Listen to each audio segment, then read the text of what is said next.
that's short for either adaptive placement testing or aptitude test. And we'll talk a little bit about what both of those can mean. So I just want to give you a little bit outline. These are the type of students that we're targeting with this test. Calvin here, one of my favorites. He's not too encouraged by his math skills, and he just finds any way to try to get out of answering a standard question. So this is kind of outlining where we're going with this presentation. I'll give you a little bit of what I was trying to accomplish with this project, and introduce you to what's going on in the education system currently, along with our recommendations coming out of that, and give a bit of a demonstration of how the test works, and hopefully what that can become and what the challenges are to a better future with that. So this was the initial architecture that I designed with Dr. Cornelly a while ago. These were kind of creating the system requirements, starting with the educator. So we have the educator, the red box there, and that's how every classroom should start with a teacher. And they're going to provide a computer with a test on it to the student. Everything's about the relationship between the student and the teacher.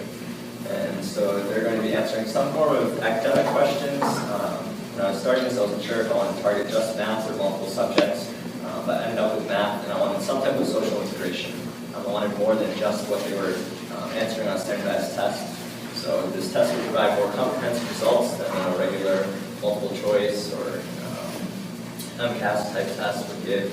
And so those results go back to the teacher and gives them a better chance of creating a curriculum or placement that's specific to the student needs, which would thereby improve the student's success. These are some of the current statistics based on Piesco rankings. This is a test given to 15-year-olds in over 60 countries every 3 years, and this is specifically in math. And what we would like to see on these two graphs is a positive gap, because on the left we have low performers in math, and on the right we have high performers in math. And as you can see, the United States, that purple line there, is we have a higher percentage of low performers at level 2 out of 6, and a low percentage of high performers at level 5 out of 6, compared to some of the countries like Korea and Singapore and China. They have a positive gap. They have a lot of high performers and a lower percentage of low performers. Just kind of carrying that forward, targeting just in those high learner. What these students are able to do is connect math to real-world situations.